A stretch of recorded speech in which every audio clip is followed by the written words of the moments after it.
A palavra de Deus diz que quando Jesus viu as multidões, ele teve compaixão delas, porque as viu aflitas e cansadas, como ovelhas sem pastor. Olhemos para a nossa cidade com o mesmo olhar que Jesus teve para as multidões. E vendo como Jesus viu, cumpramos a nossa missão, a missão de fazer discípulos aqui em Floripa e em todo o mundo.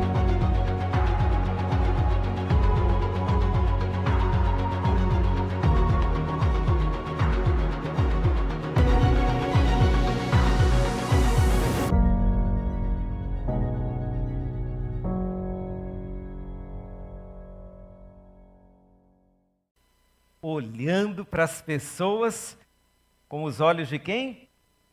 Jesus. É essa a nossa temática até o final do ano. E eu quero já te convidar a abrir a sua Bíblia no começo de Mateus, capítulo 4. Deixe sua Bíblia aberta, porque hoje nós continuaremos a segunda mensagem da nossa série. Começamos no domingo passado, de trás para frente, no Evangelho de Mateus. E já percebemos que a mensagem de Mateus é uma mensagem que tem uma missão. Quando Mateus foi registrar os eventos da vida de Jesus, ele fez tudo através do olhar da missão, a missão de Jesus. E agora nós vamos ir lá para o começo de Mateus, no início do ministério de Jesus, e vamos extrair de hoje até o final do ano vários momentos da vida de Jesus em que Jesus olhou para as pessoas, como ele fez isso, que tipo de olhar ele teve. Mas precisamos inicialmente perceber que antes de olhar para as pessoas, antes de olhar para fora, Jesus teve um olhar para dentro. Por isso que o nosso tema hoje será: para olhar para as pessoas, precisamos olhar para nós mesmos. O ministério de Jesus, ele não começa com uma grande pregação, e nem começa com uma cura. O ministério de Jesus começa publicamente com o seu batismo e com a tentação. Como o batismo, ele foi uma manifestação de obediência, eu escolhi a tentação para mostrar exatamente como foi esse olhar para dentro. Como que Jesus, antes de anunciar o reino, ele teve um trabalhar interno. E você vai ver comigo que o Jesus que foi 100% Deus, mas também foi 100% homem, ele passou por aquilo que eu e você muitas vezes passamos diariamente. Jesus também foi tentado. E vamos ver como ele reagiu à tentação e o que nós aprendemos sobre esse olhar interno através das lutas da vida.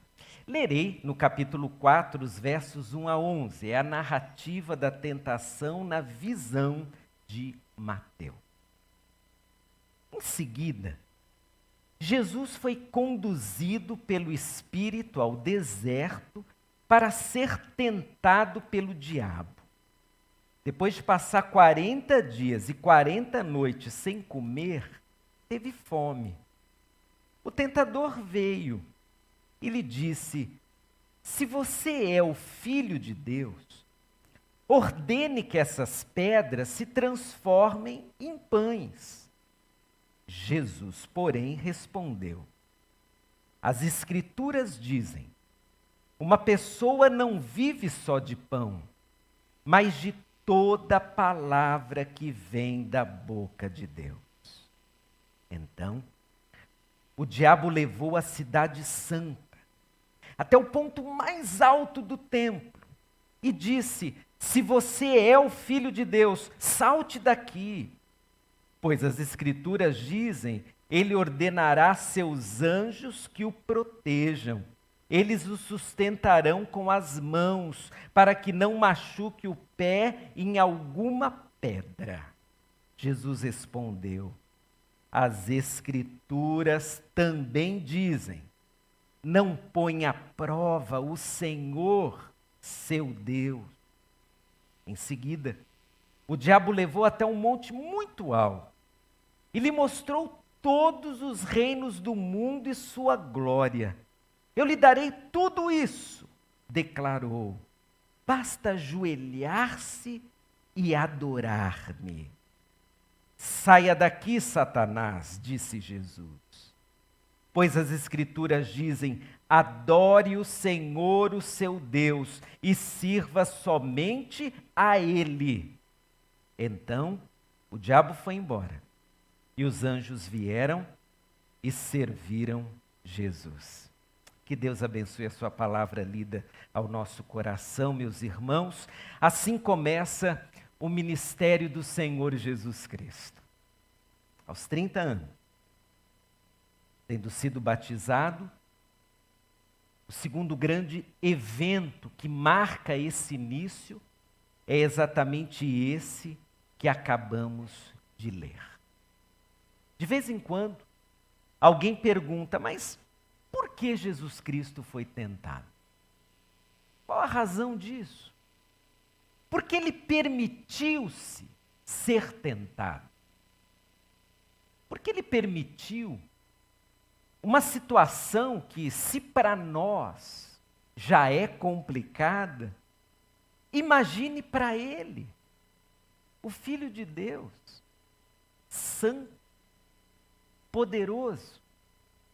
Por que Jesus foi tentado? Há uma razão.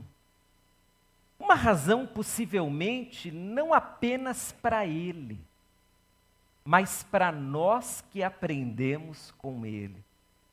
Porque nós aprendemos não apenas com aquilo que Jesus Cristo disse, mas nós aprendemos também com as suas atitudes, até com o seu silêncio, até com a forma com que ele interagia com as pessoas.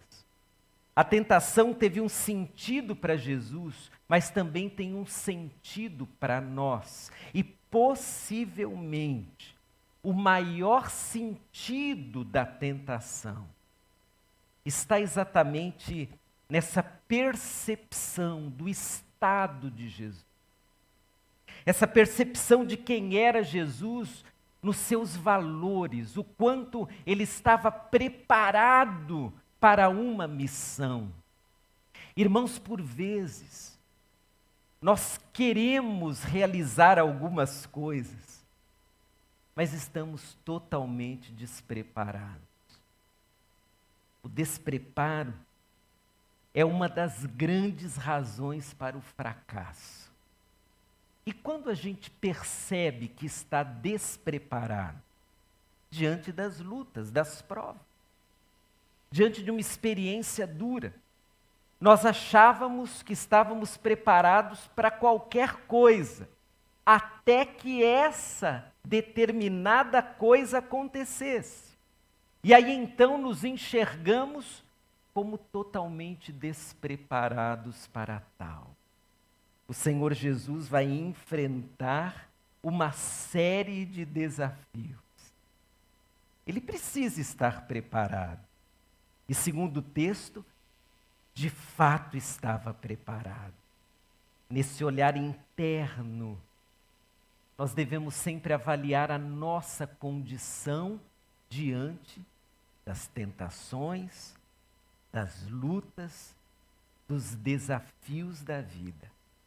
E agora, olhando para o texto, vamos então entender como que esse olhar para dentro nos ajuda a encarar os desafios de anunciarmos Jesus. O verso 1, ele mostra algo também complicado para a gente entender. O texto diz que Jesus foi conduzido pelo Espírito ao deserto para ser tentado pelo diabo. O Espírito conduziu Jesus ao deserto, exatamente onde ele seria tentado. E a primeira lição que nos salta aos olhos é que é o Espírito Santo quem promove em nós oportunidades para olharmos para dentro.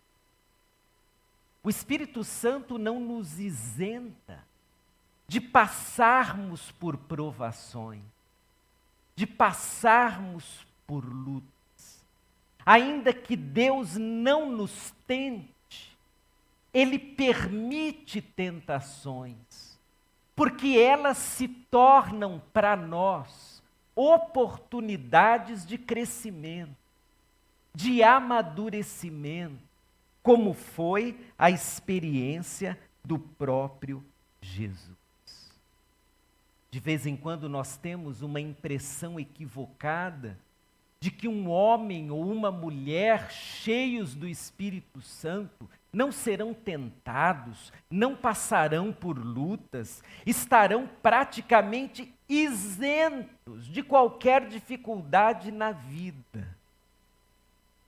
Isso é muito mais uma visão nossa do que uma verdade da palavra de Deus. Nem Jesus ficou isento às lutas, às situações complicadas. E nesse caso, nem Jesus foi isento das tentações. O Espírito Santo leva Jesus exatamente ao lugar onde ele seria tentado. E aí o texto começa a nos dar detalhes. O primeiro detalhe é o próprio lugar. Jesus acabara de ser batizado, ele foi batizado no lugar público. Ele foi batizado possivelmente diante de uma multidão. Muitas pessoas iam até João o Batista para serem batizados. Ali ficavam não só os que eram batizados, mas, como você já deve ter lido na versão do batismo de Jesus, lá em Lucas, até os religiosos, as autoridades religiosas, os fariseus, também ficavam ali observando os que iam sendo batizados. Então o batismo foi público. Era para todo mundo ver mesmo. No batismo, uma multidão ouviu uma voz dizendo: esse é meu filho amado, em quem tenho prazer. Mas a tentação não vai acontecer num lugar público. Ela acontecerá no deserto. Jesus sozinho, lá no deserto. A grande maioria dos nossos momentos de crescimento pessoal se dão nos desertos que a gente passa. Não é no palco, não é à mesa com os amigos, mas em geral é quando estamos sozinhos. Quantos momentos de crescimento você teve trancado no seu quarto, ajoelhado orando?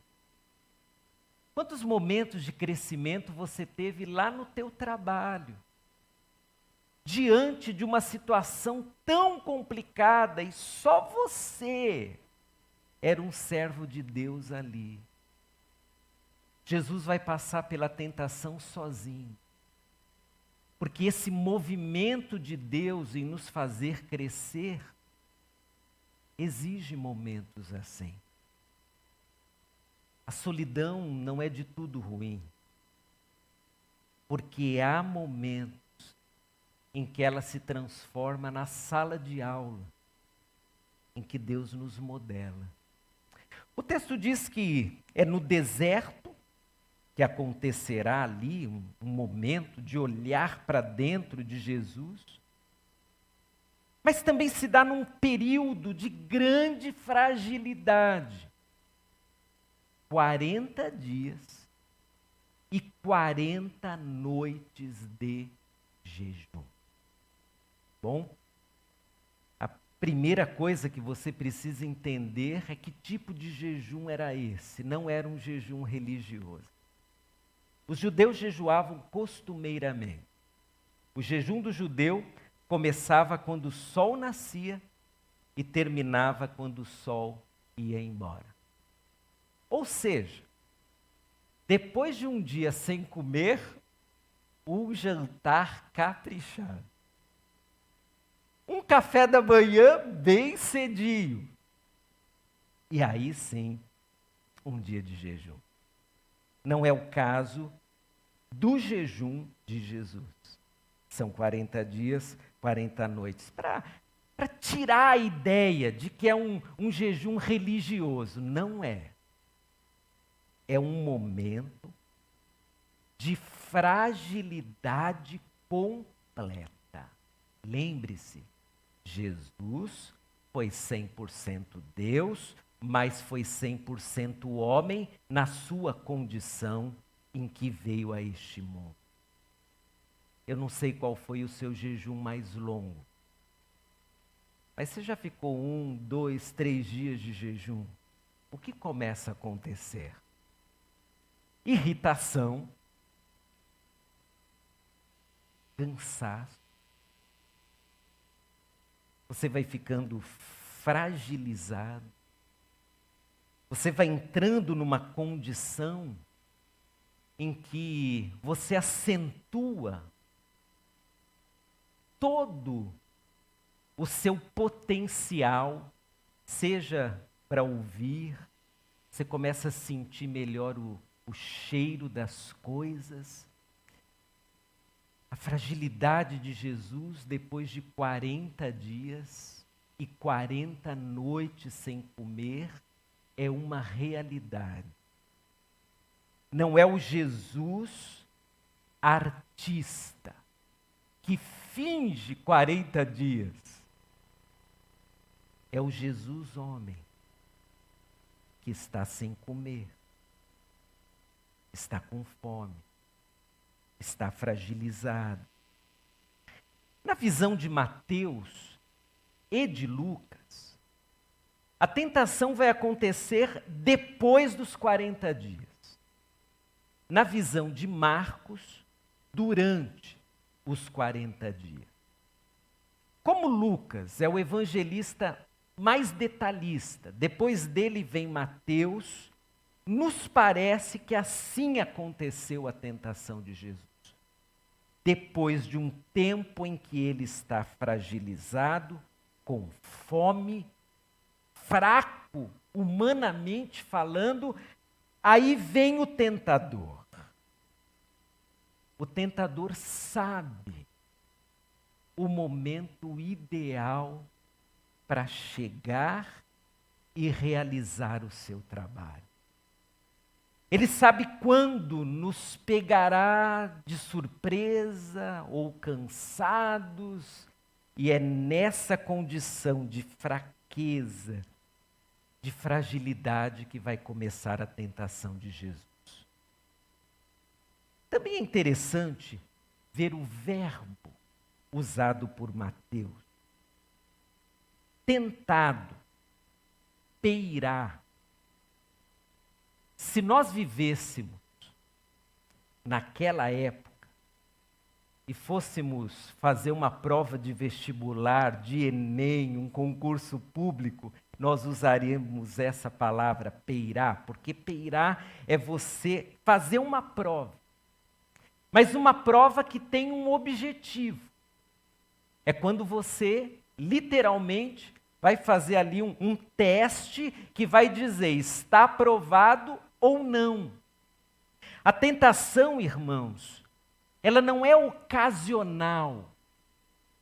Ela é um planejamento espiritual do inimigo. que tem um objetivo.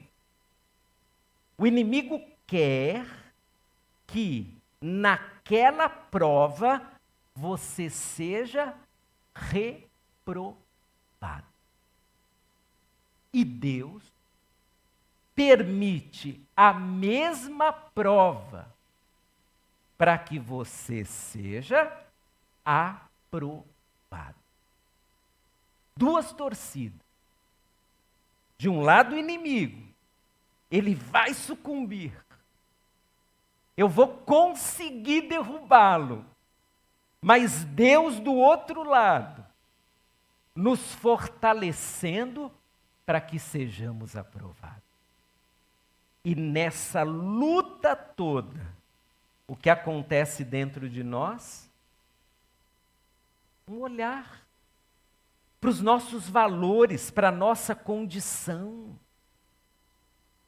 Quando estamos debaixo de prova, quando estamos enfraquecidos pelas lutas, nós começamos a pensar em nós, na nossa condição, o que está acontecendo, qual é o nosso estado, quais são nossos valores, o que nós temos de verdade da palavra no nosso coração. Antes de olhar para fora, antes de cumprir a missão, antes de qualquer coisa, nós precisamos ter esse olhar para dentro, quem nós somos. E agora sim, começa a tentação propriamente dita, no verso 3 e 4. O tentador veio e lhe disse: se você é o Filho de Deus, ordene que essas pedras se transformem em pães. Jesus, porém, respondeu: as Escrituras dizem, uma pessoa não vive só de pão, mas de toda palavra que vem da boca de Deus. Por que olhar para dentro? Porque, primeiramente, nós precisamos ver se tem algum traço aqui dentro de materialismo. Porque essa é a primeira tentação. O que é o materialismo? Se não você olhar para dentro de si e perceber que aquilo que te motiva são as coisas materiais, são os valores humanos.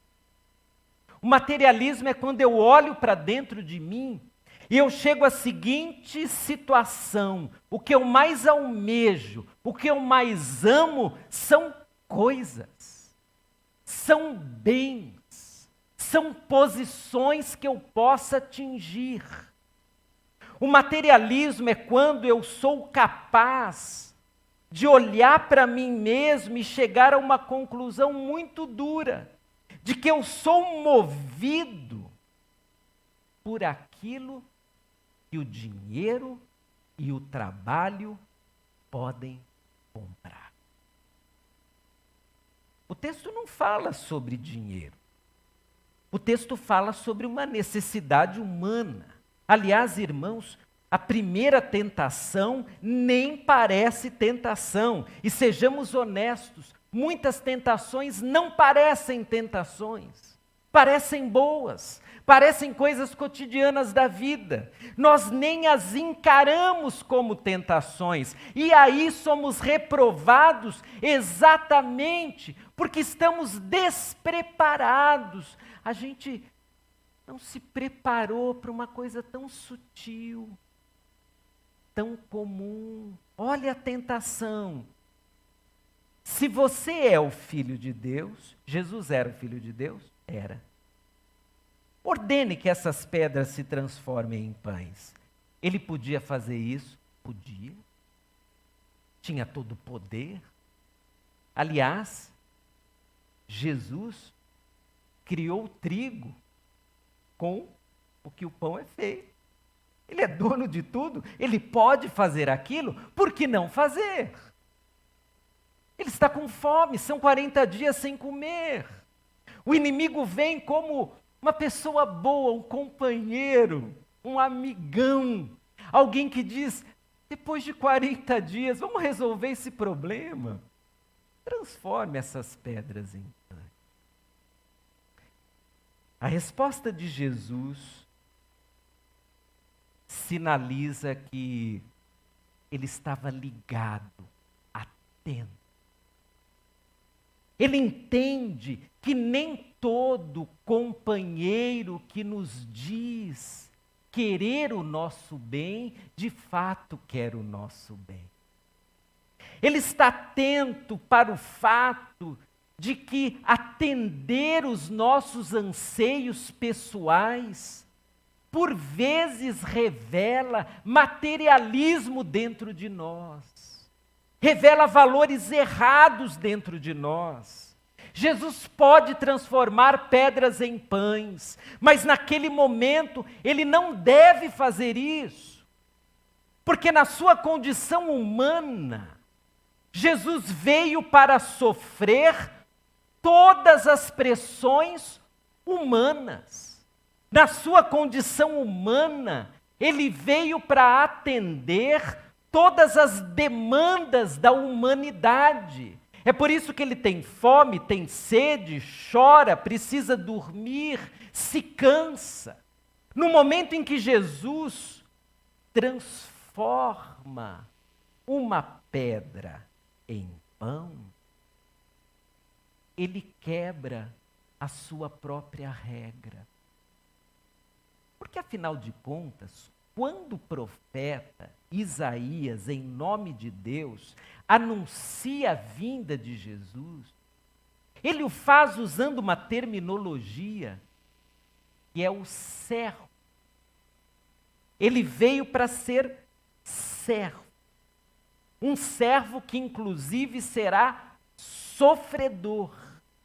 Ele é gerado como um bebê é gerado. Logo, transformar pedra em pães foge à natureza da sua missão. Ele pode fazer isso. Mas em nome da sua missão e em nome da sua condição, ele percebe que se fizer isso, ele estaria repetindo o mesmo erro de todo o povo de Israel no passado. O erro de, para conquistar o que eu preciso e quero, eu farei qualquer coisa, até me dobrar aos ídolos. Não foi isso que o povo de Israel fez? Para conseguir o que eu quero, o que eu preciso, eu topo qualquer parada. Isso é a imagem do materialismo. Eu preciso disso. Eu quero tanto isso. Eu não vivo sem isso. Então, como que eu posso manipular uma situação para obter o que eu quero? Como que eu posso infringir uma regra sem dar muito a impressão de que eu estou infringindo? Como eu posso criar uma situação favorável para que a minha vontade se transforme em realidade? Quantos servos de Deus já caíram em nome de transformar pedra em pão? Em nome de atender uma necessidade até, mas usar o mecanismo errado, usar a forma errada.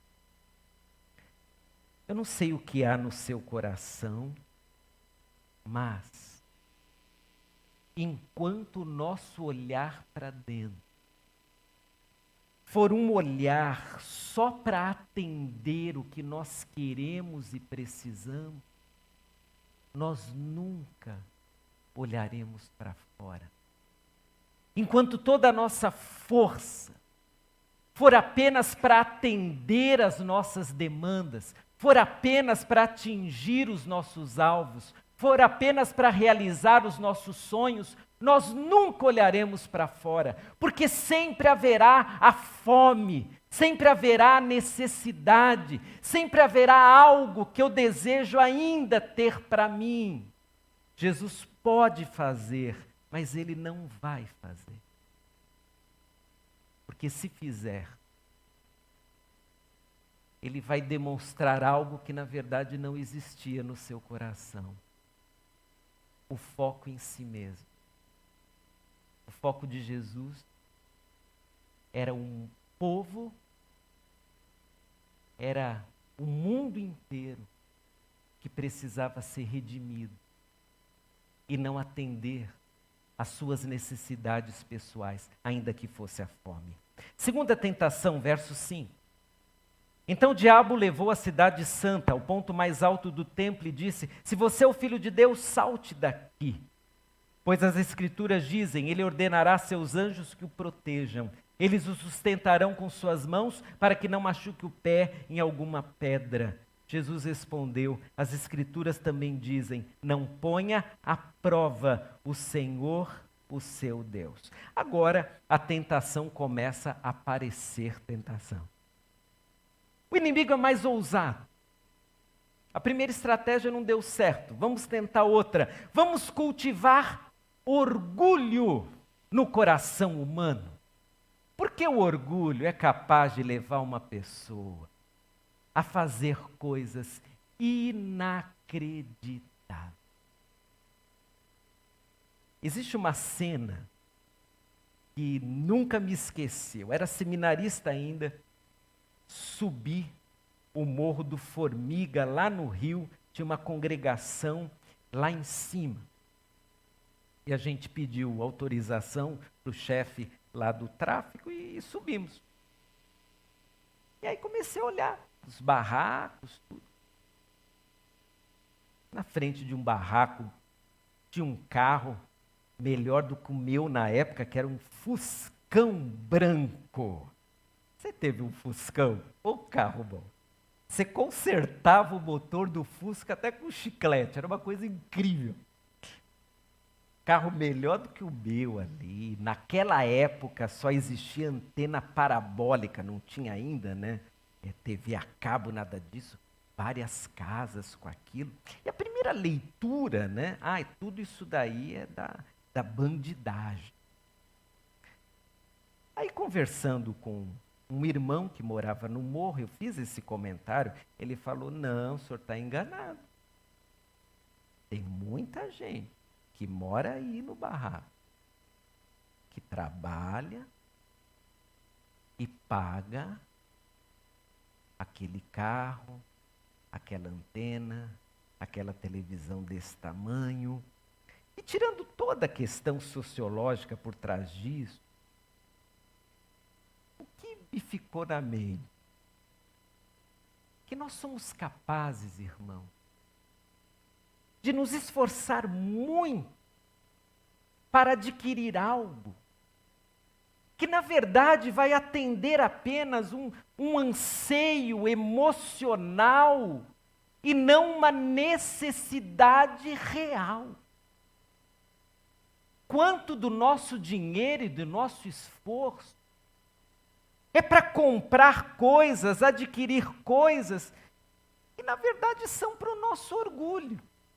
Nós não precisamos daquilo. E não é errado ter aquilo, a não ser que nós nos sintamos melhores só pelo fato de ter aquilo. Nós nos sintamos religiosamente mais abençoados pelo fato de conseguir adquirir determinada coisa, comer em determinado local, viajar para determinado canto. É disso que o texto está falando. O inimigo diz, olha, você não é o filho de Deus? Dá um salto, você não vai se machucar. Pule daqui, é um lugar alto, mas você pode. Aliás, você merece isso. Você merece que todo o aparato espiritual dos anjos apareçam para te proteger. Salte. Irmãos, quantos pecados são cometidos em nome do eu mereço. Eu mereço fazer isso. Eu mereço ter tal coisa. Eu mereço. São os nossos saltos. E nesse olhar para dentro, nós percebemos que, por vezes, nós somos cheios de orgulho. Um orgulho que não permitimos que o Espírito Santo de Deus trate. Um orgulho que escapa às nossas leituras da palavra de Deus. Nós começamos a dizer coisas do tipo: eu não mereço passar por isso. Eu não mereço vivenciar tal situação. Eu não mereço porque eu faço tudo direitinho. Eu não mereço porque eu sou crente de igreja. Eu não mereço porque eu sou uma pessoa boa para minha família. Eu não mereço porque eu vejo um monte de gente fazendo coisas mais erradas do que eu. É o orgulho da autovalorização. Irmão, a questão não é merecer ou não merecer. A questão é quando nós olhamos para dentro de nós e nos afastamos do nosso modelo que é Jesus. Lá em Filipenses, o apóstolo Paulo diz que Jesus Cristo se esvaziou, tomou a forma de servo. O Filho de Deus, o Deus Todo-Poderoso, o Senhor de tudo e todos, ele tirou todo traço de orgulho e ele substituiu pela condição de servo. É muito fácil ter orgulho no coração. E é muito fácil você vestir o orgulho com uma roupa religiosamente correta. É muito fácil uma oração ser orgulhosa. É muito fácil olhar a palavra de Deus e interpretá-la à luz do meu orgulho. E aí sairão coisas do tipo: eu não mereço passar por tal coisa porque eu sou um servo de Deus. Bom, o nosso Senhor Jesus passou pela morte, pela humilhação. E ele era santo, justo e perfeito. Nós esperamos algo maior do que o próprio Jesus Cristo teve. Terceira tentação. Versos 8 em diante: em seguida o diabo levou até um monte muito alto e lhe mostrou todos os reinos do mundo e a sua glória. Eu lhe darei tudo isso, declarou. Basta ajoelhar-se e adorar-me. Saia daqui, Satanás, disse Jesus. Pois as Escrituras dizem: adore o Senhor, o seu Deus, e sirva somente a Ele. E então o diabo foi embora. E anjos vieram e serviram a Jesus. Nesse olhar para dentro, agora é o desafio de nos enxergarmos como servo. O inimigo, mais uma vez, é ousado. Primeiro ele vem com sutileza, não dá certo. Ele é um pouco mais direto e cultiva o orgulho, uma ferramenta humanamente quase infalível, não dá certo. Agora, ele chuta o balde mesmo, agora ele ataca. Se renda a mim. É o que ele diz. E eu vou te dar tudo isso, tudo. Dá uma olhada. Todos os reinos do mundo, eu vou te dar. É só você se render a mim. É uma mistura aqui de cultivar orgulho no coração de Jesus, mas de também cultivar um outro sentimento. Aquele sentimento de que eu quero resolver logo esse negócio. Qual é o caminho mais rápido? Como que eu resolvo isso de uma vez por toda? Ninguém gosta de sofrer, a não ser quando a gente está doente das nossas emoções. Se não, você gosta. Que alegria um sofrimento. Ninguém gosta. Ninguém cultua dor, dizendo que bom que eu estou passando por essa luta terrível. Que bom. Nós não cultuamos isso. Nós queremos, se possível, viver uma vida mais tranquila, escapar desses momentos difíceis, dessas lutas. E na nossa humanidade, nós vamos com uma estratégia, às vezes muito bem feita, tentando escapar dessas coisas. Um caminho mais seguro, um caminho mais rápido. E o que o inimigo oferece é o caminho mais rápido de todos. Você está começando o seu ministério, Jesus. Você não quer de uma vez por todas cumprir a sua missão? Eu vou te dar tudo. Você não vai precisar ser crucificado, você não vai precisar ser humilhado, você não vai precisar caminhar por todos os cantos pregando as boas novas do reino. Você só precisa de uma coisa: se render a mim. Eu vou te dar tudo. Imagine, querido, se hoje você pudesse resolver todos os seus problemas de uma vez por todas com uma única atitude. Consegue imaginar? Se agora você conseguisse resolver todos os seus problemas, você tem alguns, tem algumas lutas, eu imagino, tudo.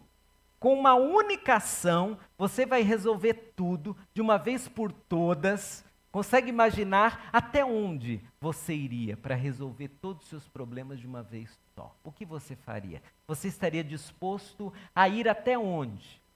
Você aceitaria que condição? Porque é essa a temática do texto. O inimigo oferece a solução fácil e sem esforço. E Jesus diz: saia daqui de uma vez por todas. Porque eu vou pagar o preço que um servo tem que pagar. Eu vou esperar o tempo que um servo tem que esperar. Eu não quero atalhos. Eu não quero nenhuma condição facilitada. Eu farei o que tem que ser feito. Então, diz o texto, saia daqui, Satanás. Eu não vou me render a ti. Eu não vou resolver meus problemas dessa forma. Eu não farei isso. Agora perceba que não tem ninguém olhando, gente. Não inventaram ainda o celular. Não tem ninguém escondido lá no deserto filmando a conversa. Não tem nenhuma câmera escondida, ninguém está vendo. É só Jesus e o diabo, não tem mais ninguém. Ninguém vai ficar sabendo. Se ele se render rapidinho para o inimigo e se levantar e voltar, e de repente tudo já estaria consumado. Em nome, muitas vezes, do ninguém está vendo, nós aceitamos as ofertas mais diabólicas. Nós aceitamos as condições mais equivocadas. Nós nos rendemos muitas vezes ao inimigo de nossas almas com suas ofertas tão facilitadas. E naquele momento em que eu ou você me rendo a uma oferta do inimigo, eu me torno servo, não do Deus Altíssimo, mas do inimigo da minha alma. Nós não podemos nos render às ofertas do inimigo. Nós não podemos sequer permitir que, em nome da facilitação de algo complicado na minha vida, eu darei brecha para o inimigo. E essa brecha, irmãos, não é o inimigo aparecendo na minha frente de capa preta, espada na mão, cartola. Ele vem com as ofertas boas, com as condições melhores. Ele se transforma em anjo de luz. Ele vem sorrateiro. Ele vem oferecendo graça, leveza, solução. Mas eu e você somos servos de Deus. E nós não podemos nos render nem ao pensamento, nem cogitar algo que o inimigo nos oferece. E para isso precisamos estar muito firmes na palavra. Você percebeu que desde o primeiro momento, Jesus cita a palavra, o inimigo também cita. Porque olha, o inimigo usa a Bíblia. Esse negócio de pegar uma Bíblia na mão e dizer, estou protegido. A Bíblia tem que estar aí no coração e na mente. Eu conheci uma pessoa que dormia com a Bíblia debaixo do travesseiro. Porque aí não tem perigo noturno que me atinja. A Bíblia tem que estar aqui dentro. Porque com a palavra de Deus eu começo a perceber, essa oferta não é do Senhor. Essa condição não é de Jesus. Isso é o inimigo me ofertando, querendo resolver o meu problema e me criando o maior problema da vida. Porque eu sou servo de Jesus, o meu coração é de Jesus. Eu não vou me render ao inimigo, nem por um instante. Eu não vou aceitar nenhuma condição. O Jesus que é servo, ele não vai se render ao inimigo, nem para resolver todos os problemas. Ele não é orgulhoso, ele não vai renunciar à sua condição de servo do Deus Altíssimo para ser servo do diabo. Bem, o que nós concluímos de tudo isso? Que nós precisamos olhar para dentro de nós. Muito. Todo dia. Para perceber se há algum traço de orgulho. Para perceber se estamos aceitando as ofertas que não vêm do Senhor. Para ver se o nosso coração é o coração do servo, que dirá, Deus, eu não entendo, e está sendo duro passar por tudo isso, mas eu sou teu servo. Jesus é a quem eu imito. Então, se eu tenho que passar por isso, eu vou passar como teu servo.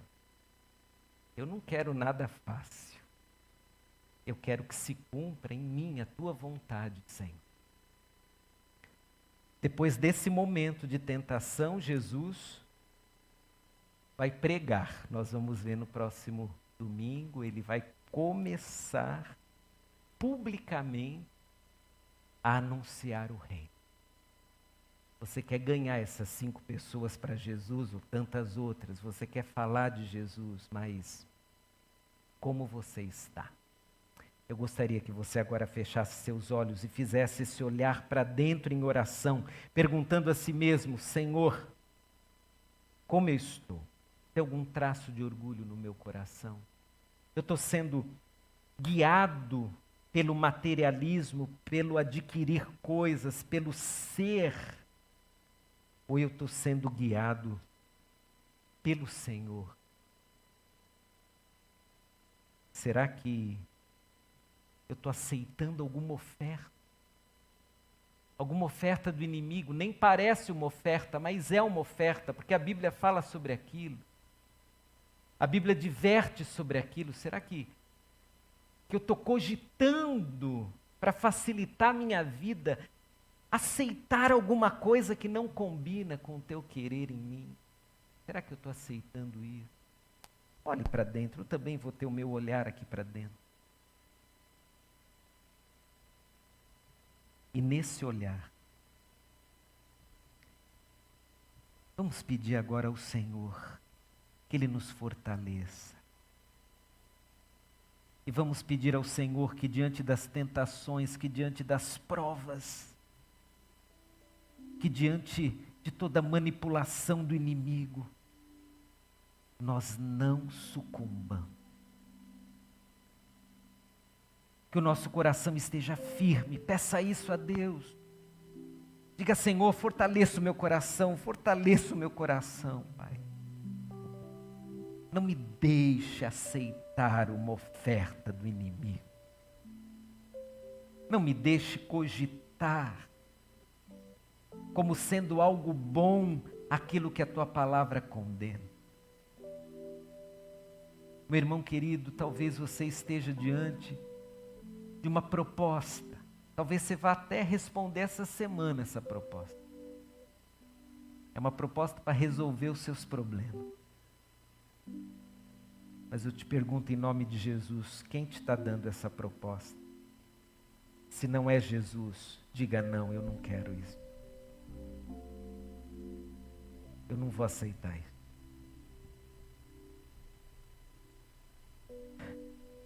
Vamos orar. Querido Deus, estamos constrangidos até diante da Tua palavra, porque no ato de Jesus, tão firme,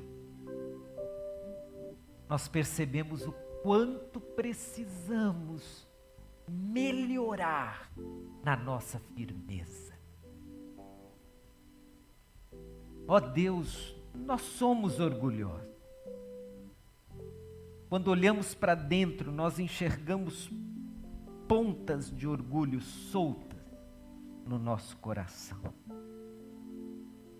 Por vezes, meu Deus, nós aceitamos sim algumas soluções na tentativa de abreviar a dor, o cansaço. Mas, Pai, quantas delas foram, na verdade, ruína para nós, porque nos afastaram de Ti. Deus, cada um de nós aqui, os irmãos que estão em casa, os irmãos que estão lá no 6º andar, todos nós precisamos nesse momento do discernimento espiritual, mas sobretudo do fortalecimento. Meu Deus, fortaleça o nosso coração, não nos deixe cair, não nos deixe aceitar a proposta do inimigo. E meu Deus, dá-nos o coração de servo, a semelhança de Jesus. Nós não queremos nos render e nós não vamos nos render ao inimigo. Não será uma proposta boa que vai nos afastar de Ti. Fortaleça-nos. E que diante das tentações, meu Deus, o nome de Jesus seja glorificado na nossa obediência, na nossa firmeza. Pai, nós não vamos abrir mão, mas para isso nós precisamos do Senhor. Nos fortaleça. E se temos que passar por algumas tentações, que ao final delas, Pai, o Teu nome seja glorificado. Essa é a nossa oração no nome de Jesus. Amém.